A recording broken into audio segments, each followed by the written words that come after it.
Queridos amigos, ya hemos visto cómo el gran conflicto se instaló aquí en la tierra y cómo incluso en los primeros años de la experiencia de los cristianos, de los primeros discípulos de Jesús, ellos vieron claras evidencias de que esto se estaba materializando también en su propia experiencia cristiana. Sin embargo, estamos ahora más de 2000 años después y vemos la persecución o dificultades por causa de la fe como algo tan lejano. Sin embargo, en este capítulo vamos a poder ver ciertos hitos, ciertos momentos en la historia en donde esto fue algo que la gente vivió y experimentó muy intensamente.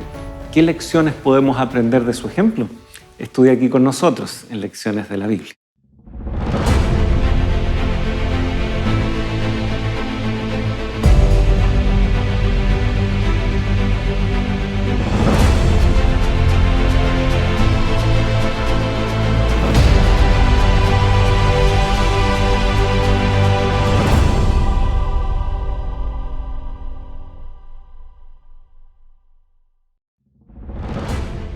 Como Moisés levantó la serpiente en el desierto, así es necesario que el Hijo del Hombre sea levantado, para que todo el que cree en él no se pierda, sino que tenga vida eterna. Juan, capítulo 3, versículos 14 y 15.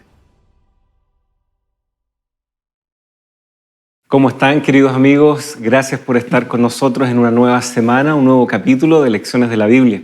Estamos avanzando ya en la semana número 4 y sin duda hemos podido ver un poco del escenario de este gran conflicto, las cosas que están en juego, pero también nos corresponde ahora ver un poco del desarrollo histórico. Ya hemos visto los primeros siglos.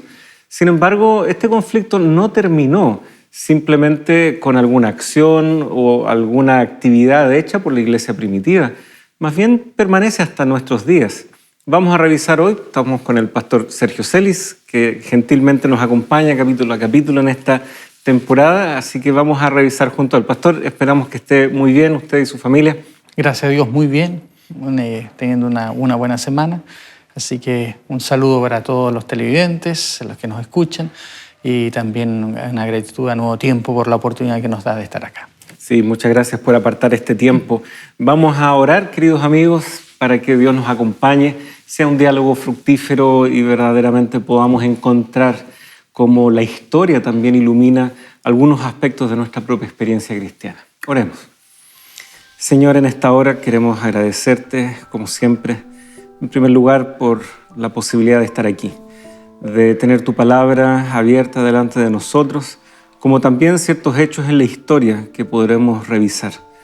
Que esa mirada, tanto de la Escritura como de la historia, nos ilumine también nuestra propia experiencia, nos deje enseñanzas, nos permita justamente entender de que no ha habido ningún momento en donde tú has estado ausente acompañando a tus hijos.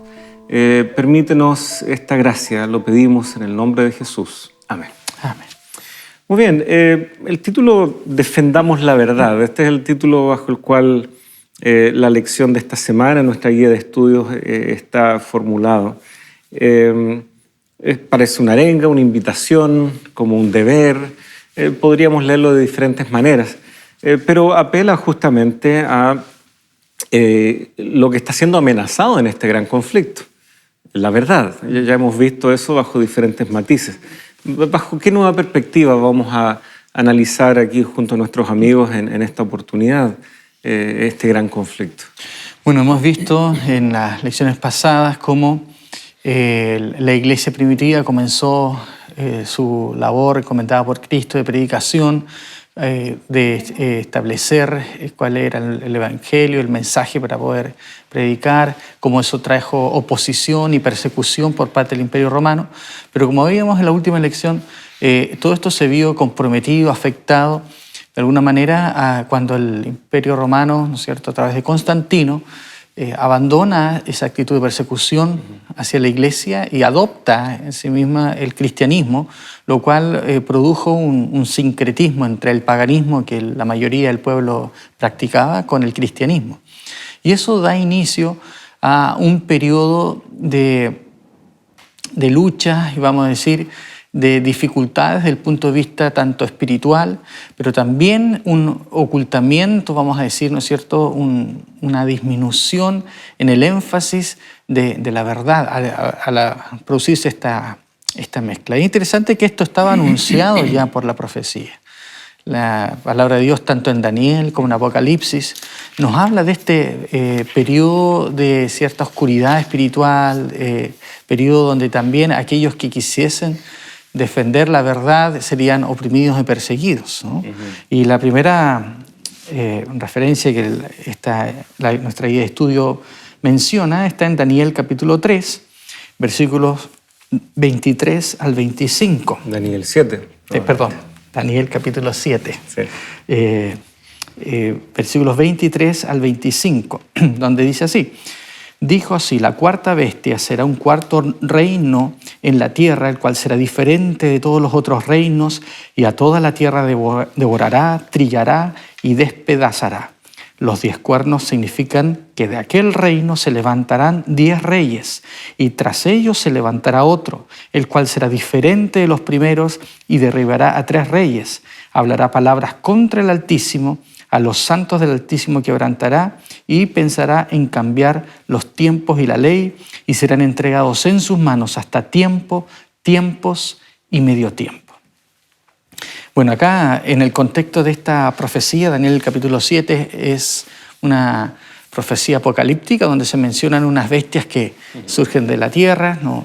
En otros programas se ha analizado ya en otras temporadas los significados de esto. Pero es interesante que en medio de esta visión aparece esta cuarta bestia que en la interpretación historicista se ha identificado como el Imperio Romano, ¿no? Siempre ha sido la manera de comprender esto. Y que de esta cuarta bestia salen 10 cuernos, pero de estos 10 cuernos hay uno que emerge y que dice que será diferente a los primeros, es diferente a los 10, ¿no? Y derribará a 3 reyes. Toda una situación interesante. Y después se dice que hablará palabras contra el Altísimo y que perseguirá a los santos por tiempos y medio tiempo, ¿no? Toda como es la profecía apocalíptica, toda una descripción simbólica, un tanto críptica para poder explicar qué es lo que está sucediendo acá. Pero es justamente este periodo que estamos hablando el que está reflejado acá en estos versículos, ¿no? Después del Imperio Romano, sabemos que el Imperio Romano predominó hasta mediados del siglo V, ¿no? Cuando comienza a decaer, y ya con el cristianismo predominando comienza a haber también una lucha entre los cristianos respecto a quién va a tener el poder. Estos 10 cuernos simbolizan las tribus bárbaras, ¿no? Las tribus que los romanos le llamaban bárbaras, ¿no es cierto? Pero eran tribus que venían de diferentes partes de Europa y también de Asia, que fueron tomando el dominio de lo que eran los territorios del Imperio Romano, ¿no? Y algunas de esas tribus, la mayoría de esas tribus se hicieron cristianas también, ¿no? Tomando diferentes ramas del cristianismo, de cierta manera. Pero es interesante que aquí dice que surgiría un nuevo cuerno, un cuerno distinto, y que derribaría a 3 de estos 10 cuernos. Si estos 10 cuernos son de estas tribus, ¿qué poder, ¿no es cierto?, surge en este tiempo que derriba a estos 3 y se hace más grande que todos estos, incluso, pero es distinto, ¿no? La historia no nos da otra opción, no hay duda respecto a lo que esto significa, ya que es en este tiempo cuando dentro de la iglesia cristiana comienza a configurarse una autoridad central. Hasta ese momento la iglesia cristiana no tenía una autoridad central y única, más bien habían distintos obispos que tenían autoridad para ciertos territorios, para ciertas ciudades. Las ciudades más importantes durante los primeros siglos fueron Jerusalén primero, aunque después perdió rápidamente esa posición, después Antioquía, Alejandría, ¿no es cierto?, por el sur, Roma, obviamente, y después también al cuando Constantino, ¿no es cierto?, lleva la capital del imperio a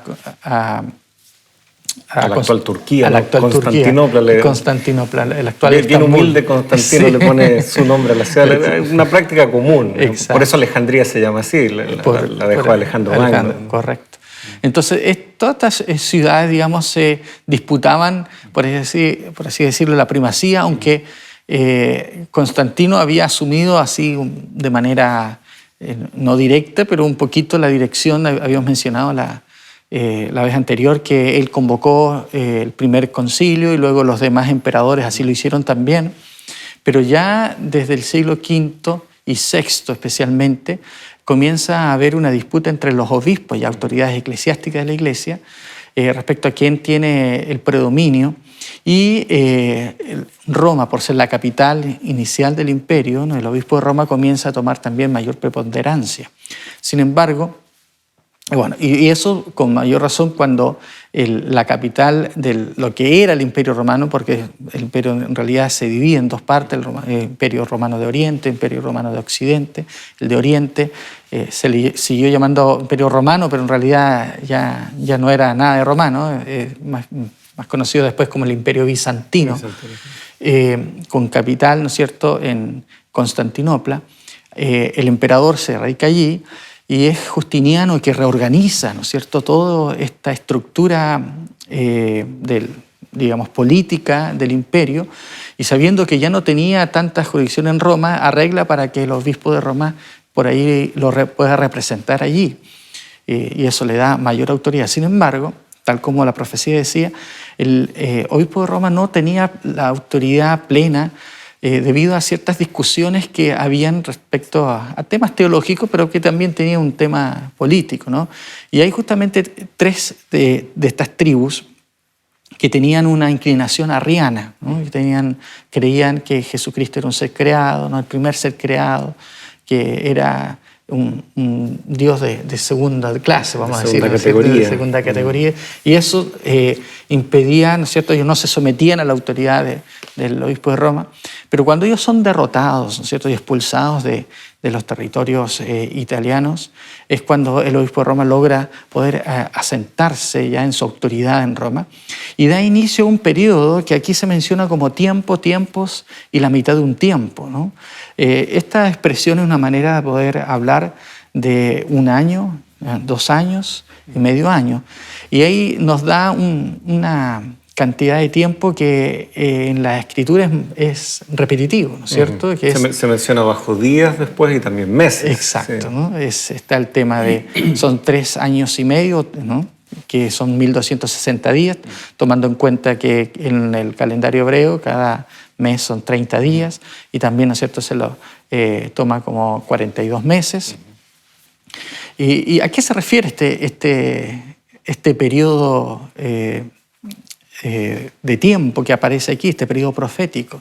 Si nosotros revisamos, quizás el precedente podría estar en los 3 años y medio de sequía que hubo en el tiempo de Elías, ¿no? Cuando el pueblo de Dios, por falta de agua, sufre, ¿no es cierto?, y tiene que esconderse, en este caso Elías, para poder ser sustentado por Dios. Y esto es algo muy similar porque aquí aparece de que el pueblo de Dios es perseguido. Esto en Apocalipsis 12 aparece mucho más claro, ¿no? Que la mujer que huye al desierto para ser sustentada 1260 días. Correcto. 12. Entonces, muy similar a la experiencia de Elías. Y que tiene que ver con eso, frente a la falta de compromiso por parte de las autoridades con la verdad, con el mensaje de Dios, a que los hijos fieles de Dios tienen que huir, ¿no?, a lugares más apartados para poder ser sustentados por Dios.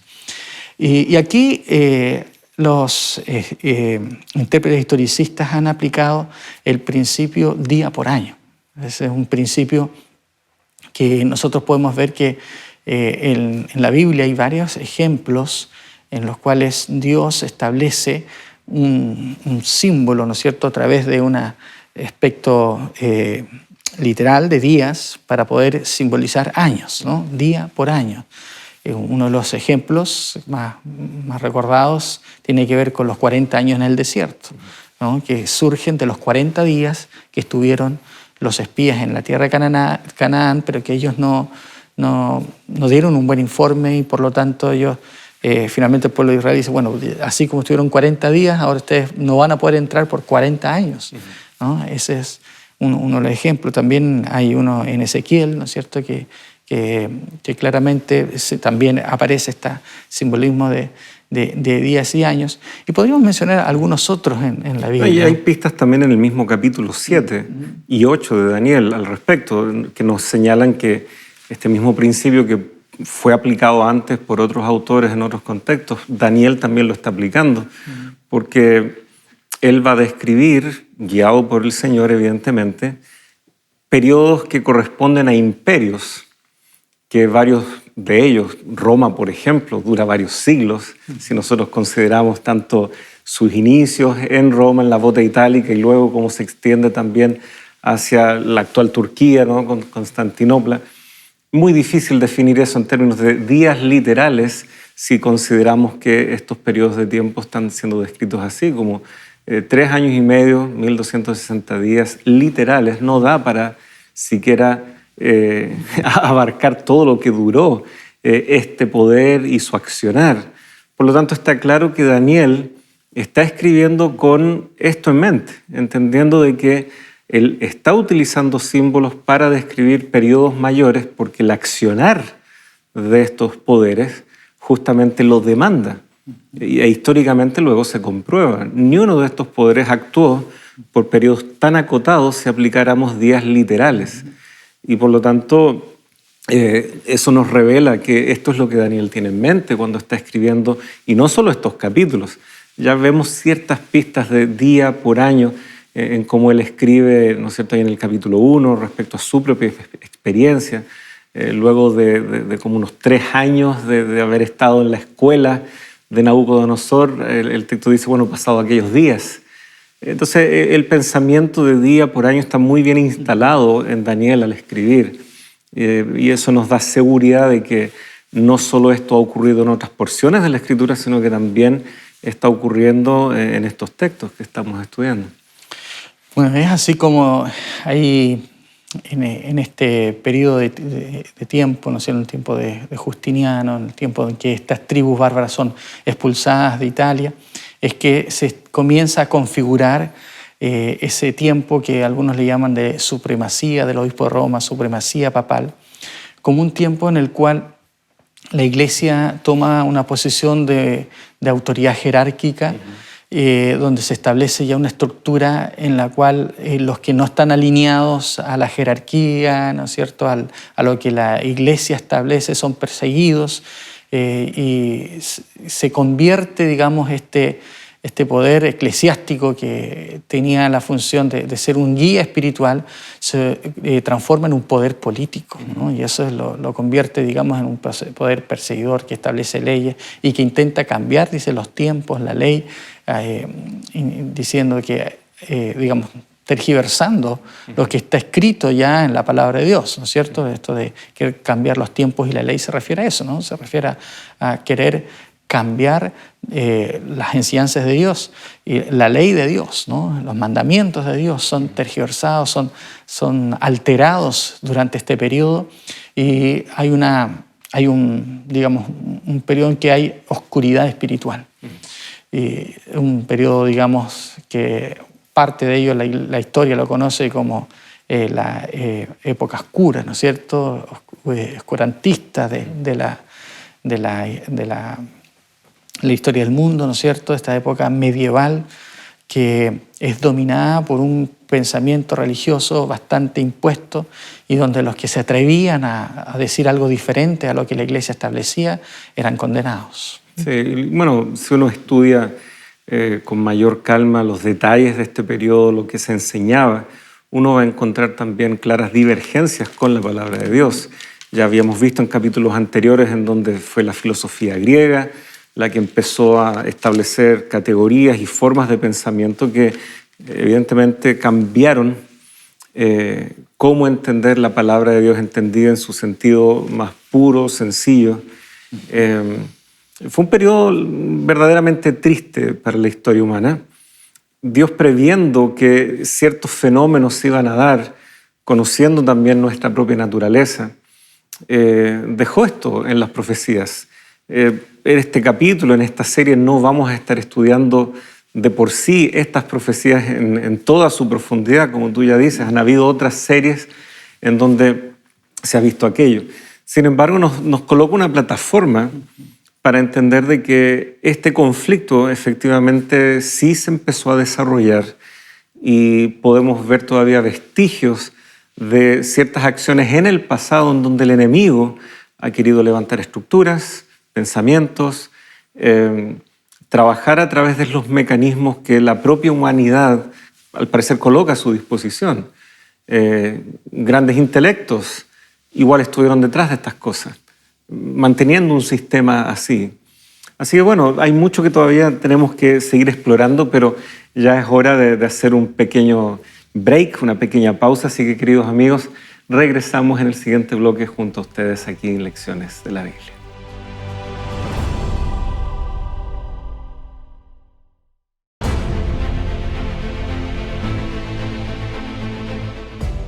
Ya estamos junto a ustedes, queridos amigos. Nos entusiasmamos que ustedes pueden ver en el bloque anterior. Había que redondear la descripción histórica allí, sin duda, y agradecemos que estén nuevamente con nosotros. Queremos apartar solo un momentito para saludar también a algunos de nuestros amigos y amigas que han dejado sus saludos aquí en sus comentarios en el canal, ¿no es cierto?, de YouTube de Nuevo Tiempo Chile. Tenemos aquí a Eugenia Galano, que nos saluda desde Galicia, España. Dice: con cariño y alegría escucho vuestros comentarios. Muchas gracias, hermana Eugenia. Dios la bendiga también y pueda compartir, sin duda, estas lecciones con todo su entorno allí. Amaro también nos manda un saludo rápido desde Brasil. Gracias también, Amaro. Carmen Arana, que nos saluda desde Perú. Ella indica aquí: gracias por su ayuda en los comentarios de nuestra lección. Aide Careaga nos escribe también desde Texas, agradeciendo el repaso de la lección. Y desde Chile, desde Villarrica, una linda ciudad aquí hacia el sur de Chillán, Rosa Sen.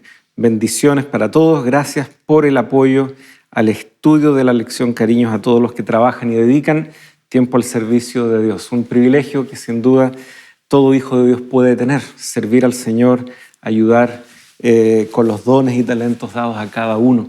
Aquí estamos con el pastor Sergio. Dios nos ha impresionado en algún momento de nuestra vida para servirlo a él en el ministerio y debido a eso también estamos aquí. Siempre un privilegio poder abrir las Escrituras. Habíamos ya hecho un repaso histórico.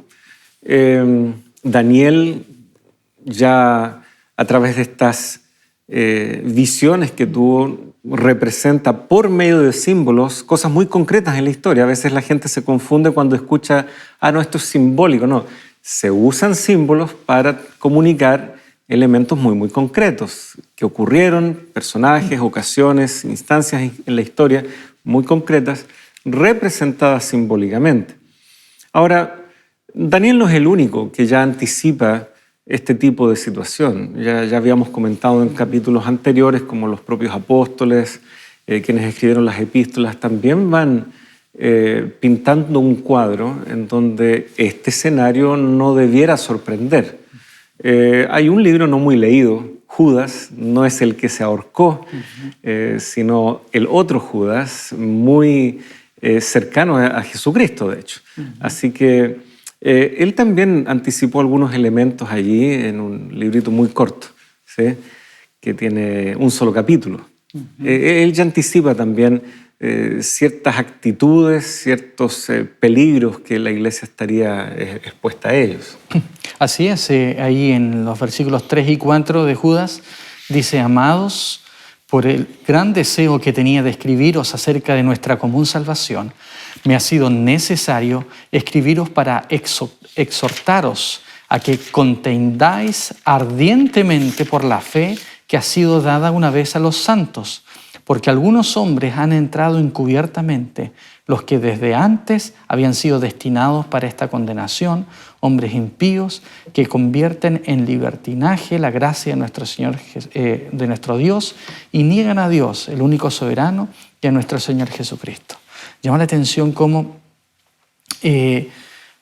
Judas dice que el problema se da dentro de la iglesia, ¿no? Porque dice que han entrado hombres encubiertamente, hombres impíos que comienzan a tergiversar la verdad. Y es triste ver cómo en la historia esto sucede, ¿no? Sucede que la misma iglesia comienza a permitir que esto tan precioso que Dios le ha dado, un mensaje de verdad, un mensaje de salvación, de restauración, se vea afectado por personas, por ideas, por tendencias que aminoran la verdad, que oscurecen la verdad.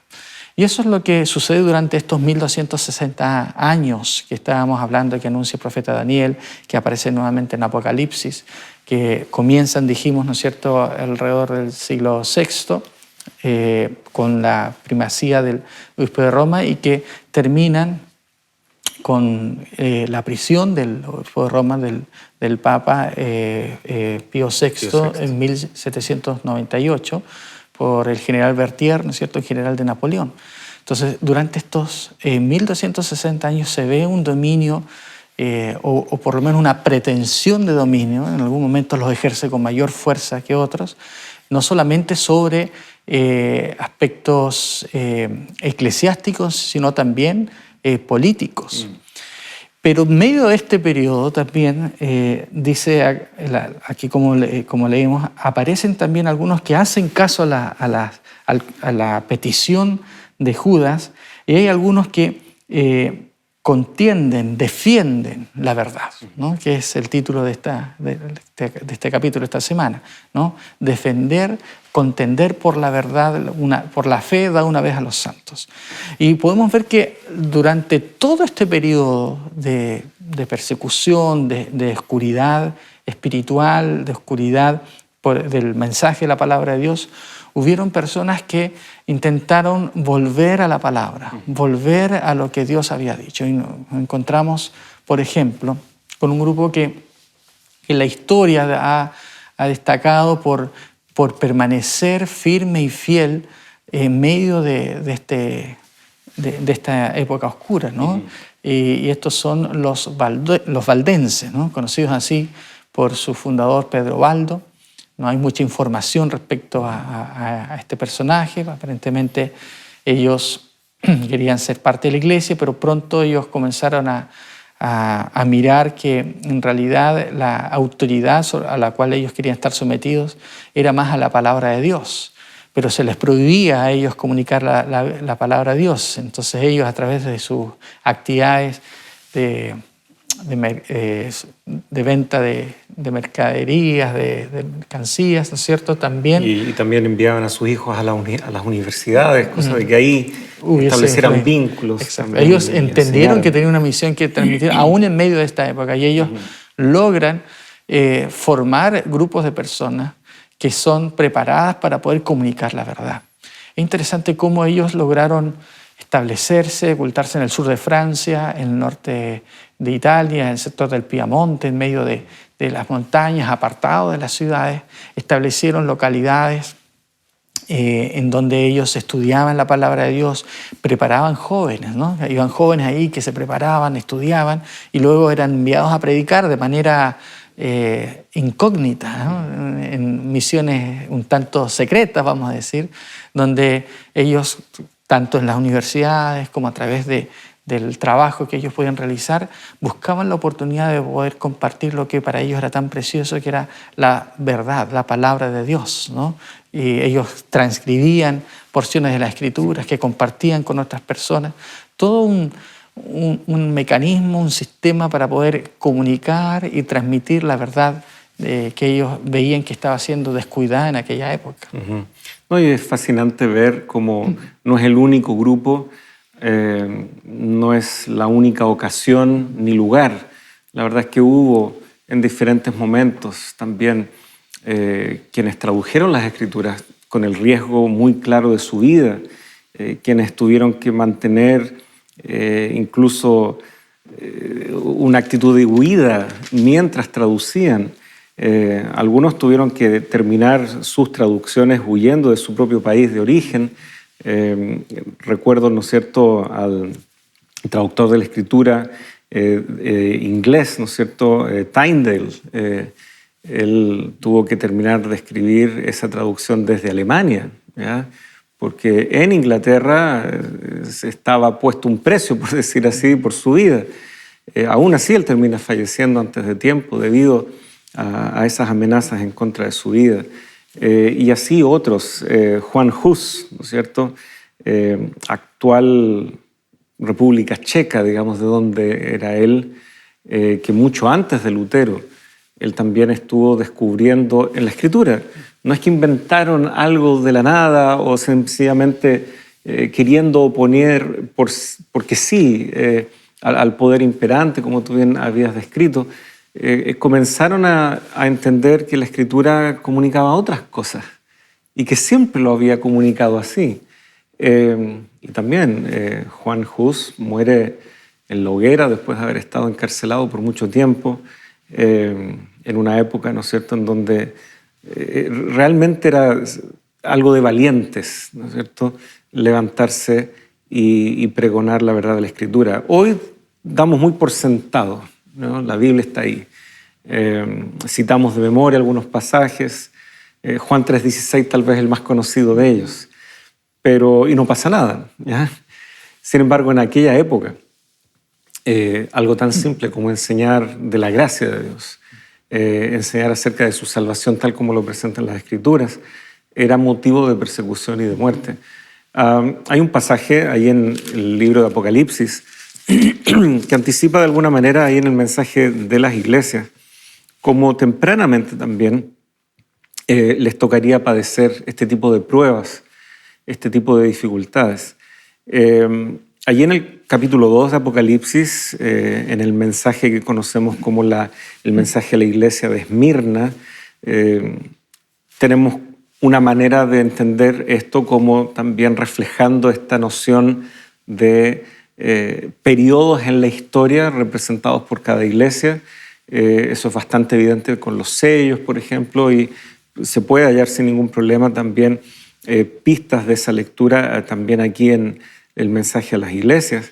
Y normalmente el mensaje de Esmirna se entendería como describiendo una realidad de la iglesia que comienza en torno al año 100, de ahí en adelante, después de que ya pasa el periodo de los apóstoles, con la primera iglesia que es la de Éfeso. Y justamente coincide con que aquí, pasado el año 100, comienzan las primeras herejías más flagrantes, las que por lo menos han quedado registradas en escritos antiguos que podemos rastrear, tensiones dentro de la misma iglesia que antes no ocurrían, problemáticas que comienzan a darse de manera intestina dentro de la iglesia. Y justamente notamos acá que en el verso 10 dice ahí muy claramente: no temas lo que estás por sufrir. Yo te digo que el diablo echará a algunos de ustedes en la cárcel para que sean probados y tendrán tribulación por 10 días. Sé fiel hasta la muerte y yo te daré la corona de la vida. Ahora, una cosa es leer esto para ese periodo en la historia que tal vez parte desde el año 100 en adelante en nuestra lectura historicista, pero también es interesante pensar en cómo lo habrían leído y escuchado quienes lo recibieron directo de la pluma de Juan. Ellos todavía no estaban en ese momento de la historia, ellos estaban contemporáneos a Juan. Y ellos escuchan esto. Y 10 días, ¿no? 10 días. Es curioso, tú hacías la conexión de Elías para esos 3 años y medio de sequía como una manera de entender un referente histórico para lo que ahora se volverá a dar ahora a través de estos simbolismos de los 1260 años, reflejados en 3 años y medio también. 10 días también parece interesante ahí en la experiencia de Daniel. Él y sus amigos son probados 10 días. El eunuco que los cuidaba sabía que también había peligro de muerte si es que se los hallaba a ellos más débiles, más pálidos que a los demás. Él mismo, como quien los cuidaba, corría peligro de su vida si es que el rey no los hallaba bien. Y fue un periodo de 10 días muy intenso seguramente. Algunos intérpretes han tal vez visto una conexión allí de 10 días como un periodo de prueba. Un periodo de prueba que puede ser más intenso para algunos, menos para otros, pero como sea, es un periodo de prueba que nos mostrará realmente en qué estamos creyendo, dónde están puestas las bases de nuestra fe. Y sin duda puede tener esta aplicación histórica que normalmente se ha llevado a el periodo del año 313, que ahí terminarían estos 10 días, o sea, 10 años de persecución más intensa, que es aliviada ahora justamente en la promulgación, ¿no es cierto?, una cierta tolerancia al cristianismo en el año 313. Así que tenemos dos lecturas, una tal vez para los contemporáneos de Juan, entendiendo 10 días como un periodo de prueba, pero también, curiosamente, vemos que podemos hallar también un periodo más intenso de persecución que también dura 10 años, terminando en el año 313. Así que antes, durante, después, se van replicando, ¿no es cierto? Hemos mencionado algunos personajes. ¿Será que nos tocará a nosotros también en estas épocas? Lo que me llama la atención del texto que acabas de leer es que la invitación es ser fiel hasta la muerte. Hasta la muerte. Y como hemos visto, muchos de estos personajes llegaron hasta la muerte, ¿no? Todavía nos falta profundizar en algunos de ellos, pero nos deja esa idea de recordar, ¿no?, que la fidelidad que Dios espera es hasta la muerte. Y bueno, vemos eso también en Hebreos capítulo 12, ¿no es cierto? No han sido probados hasta la sangre. El autor de la carta a los Hebreos, que creemos es Pablo, entiende de que eso es posible. Y los autores bíblicos siempre dejan a entrever de que estos escenarios vividos por ellos mismos, Pablo apedreado, dado por muerto, golpeado, ¿no es cierto?, naufragios, todo debido al Evangelio, entiende de que el desenlace no necesariamente va a ser tranquilo, y de hecho no lo fue.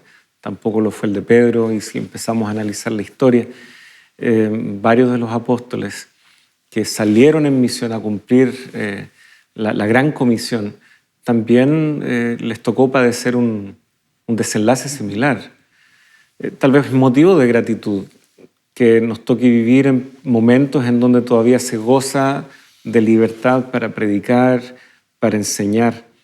Pero esos derechos que los hemos pasado a entender así y aceptar así, pueden ser quitados. Y ya hemos visto un periodo en la historia en donde efectivamente se levanta un poder que enseña, que limita, que restringe lo que es un regalo inherente que Dios nos ha dado, ¿ya? Conocerlo, tener las buenas nuevas de salvación.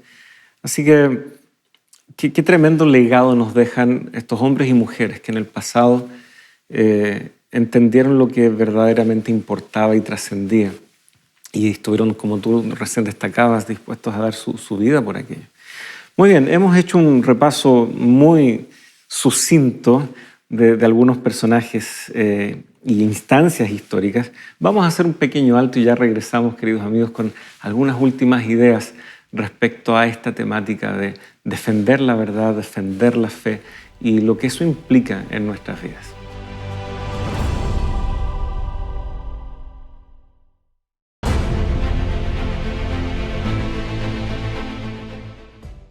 ¿Alguna vez te has preguntado cuál es el poder de la oración o cómo debes orar?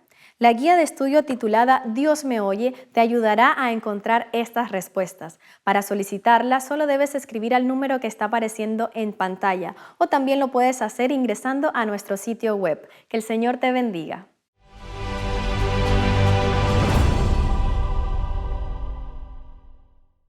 Gracias, queridos amigos. Ya estamos junto a ustedes una vez más.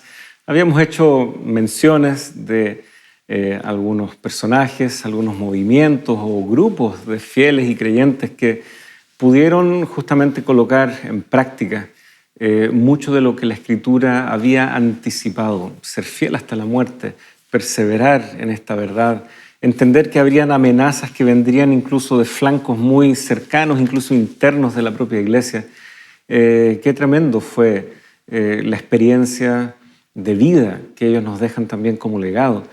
En la Biblia nosotros ya podemos encontrar de que esto no es algo nuevo, ¿ya? Jesucristo llegó a decirle a sus discípulos que no reaccionen frente a estas cosas como si fueran algo extraño. Miren, ya se los he dicho, ¿ya? Y de hecho Jesús fue dosificando cuánto le iba anticipando a sus discípulos respecto a las cosas que vendrían para que lo pudieran ir sobrellevando. Imaginémonos a Jesucristo llamándolos por primera vez ahí a las orillas del mar de Galilea, diciendo ahora serán pescadores de hombres, pero les va a tocar ser perseguidos, tal vez algunos de ustedes mueran. No era el momento ni la ocasión, pero Jesucristo nunca oculta que habrán dificultades, que podría haber pruebas y tribulación en el mundo. Tal vez vemos justamente en las Escrituras diferentes momentos en donde ellos efectivamente viven y experimentan lo que su maestro les anticipó, pero estuvieron dispuestos y ahí está lo fascinante, ¿no?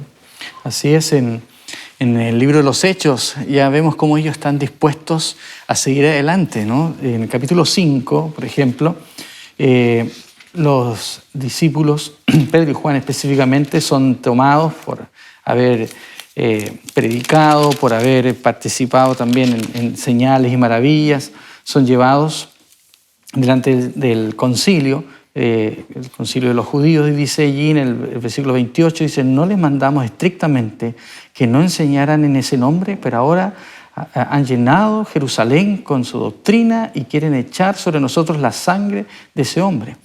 Y a lo cual Pedro y los apóstoles les responden, es necesario obedecer a Dios antes que a los hombres. Y creo que eso es algo que motivó a los valdenses que mencionábamos, ¿no es cierto?, a seguir adelante en la predicación del Evangelio a pesar de la persecución, a pesar de ser prohibidos, de que hubieron ciertos decretos.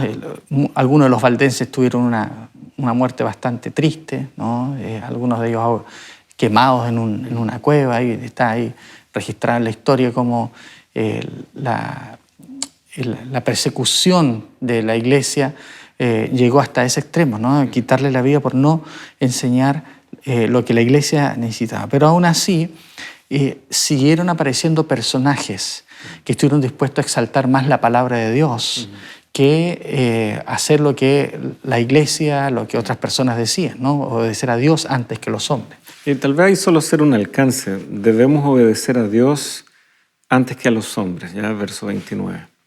Alguien podría decir entonces, muy bien, yo no me entiendo con ni un ser humano. No le voy a creer a ni una persona. Solo Dios y su palabra. Excelente. Pero vemos, y lo estamos corroborando históricamente también, Dios usó igualmente a personas. Quienes predicaban y defendían estas verdades eran personas. Quienes estaban teniendo que enfrentar el concilio eran personas. Por lo tanto, hay también un rol que Dios le ha confiado a quienes presentan legítimamente su palabra.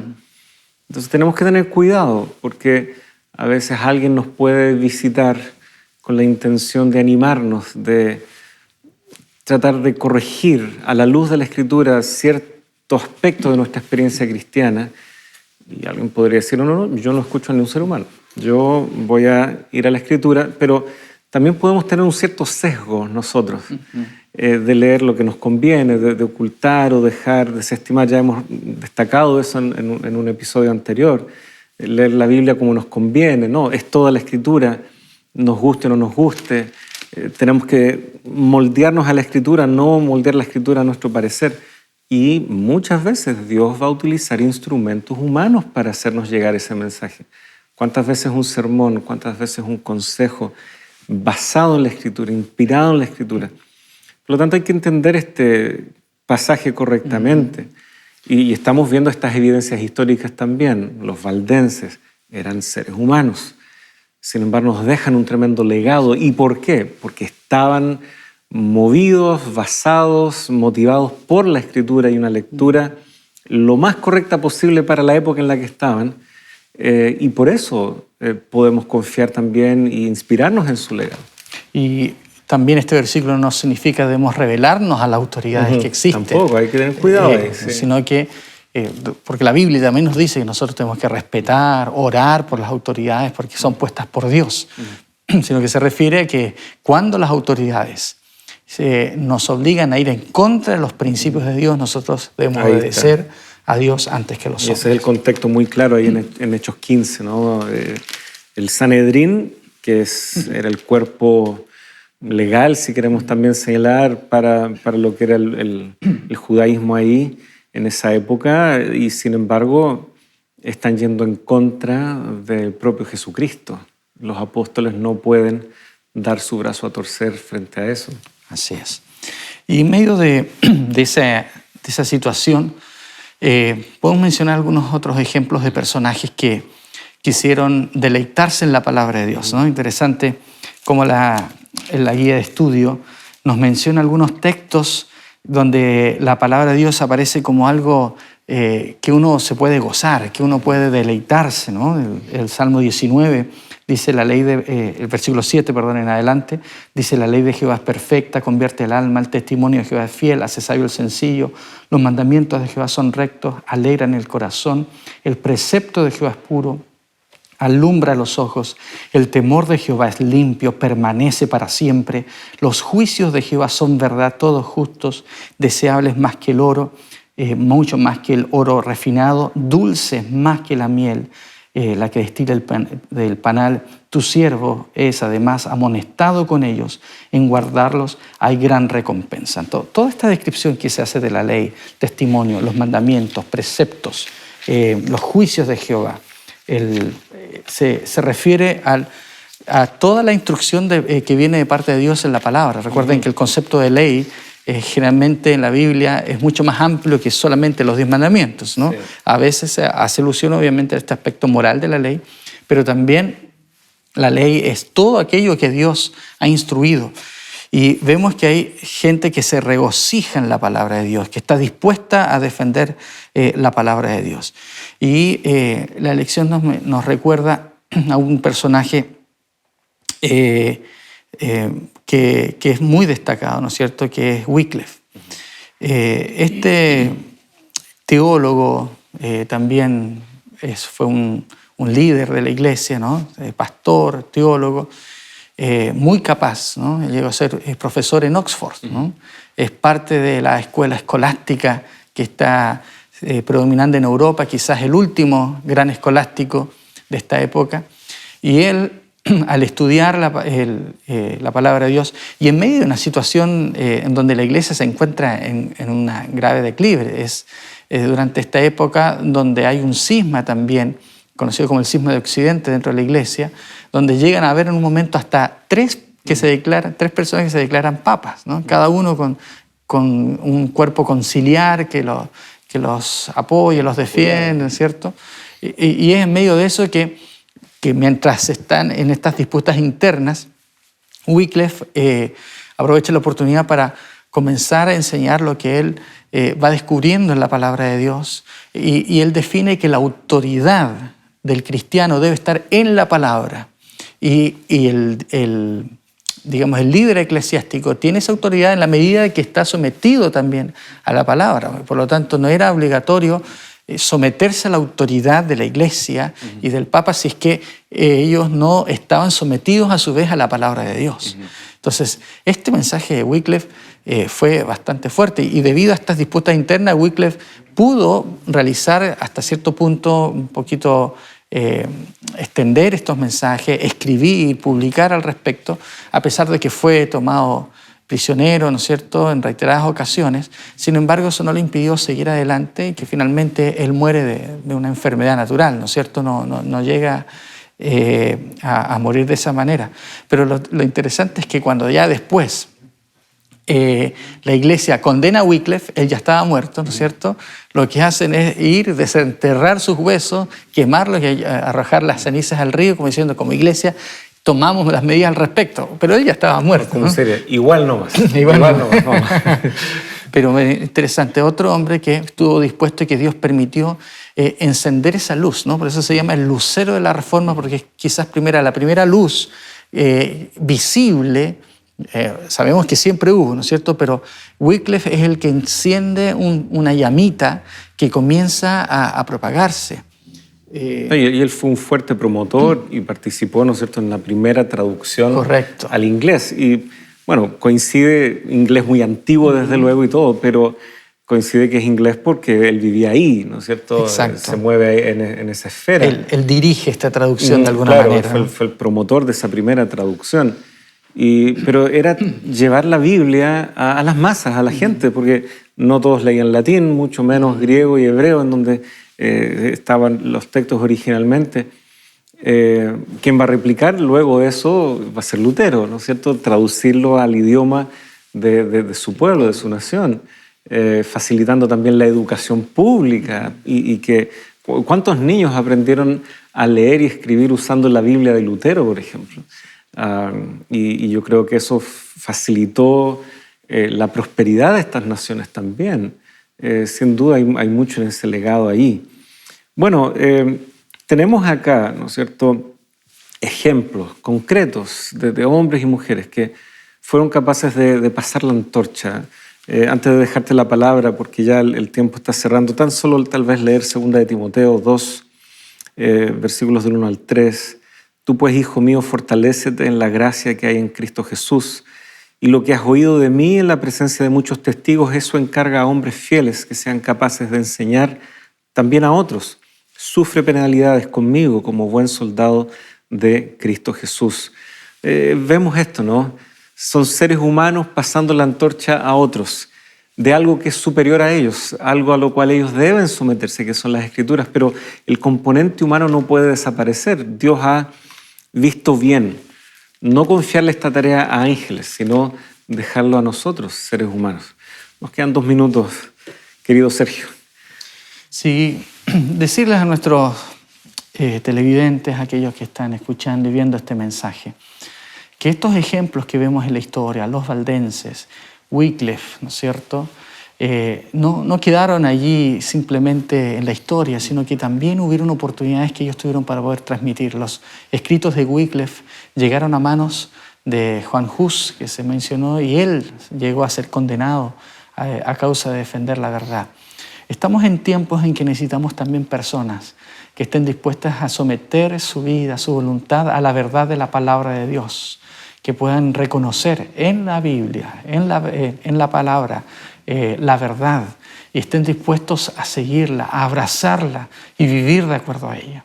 No es quizás el motivo para poder decidir este día también ser mensajeros de esta verdad, defensores de esta verdad, y estar dispuestos a llegar hasta las últimas consecuencias por ella. No sé lo que Dios demande de ti, pero yo quisiera invitarte a que podamos cumplir lo que Dios ha dicho en su palabra, creer en ella, con la certeza y seguridad de que finalmente Dios estará con aquellos que son fieles a lo que Él ha dicho. ¿Por qué no oramos juntos para que eso pueda ser una realidad en nuestras vidas? Oremos. Gracias, Dios, por tu palabra. Gracias porque nos invitas a ser fiel a ella. Señor, ayuda para que nuestras mentes estén sometidas a tu palabra y estemos dispuestos, Señor, a llegar hasta el final, a las consecuencias que tú nos lleves por predicarla y por anunciarla. Quédate con cada uno de nosotros y ayúdanos a hacer esto una realidad en nuestras propias vidas. Lo pedimos en el nombre de Jesús. Amén.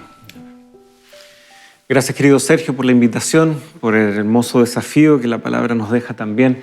Y queridos amigos, gracias por acompañarnos también en este capítulo.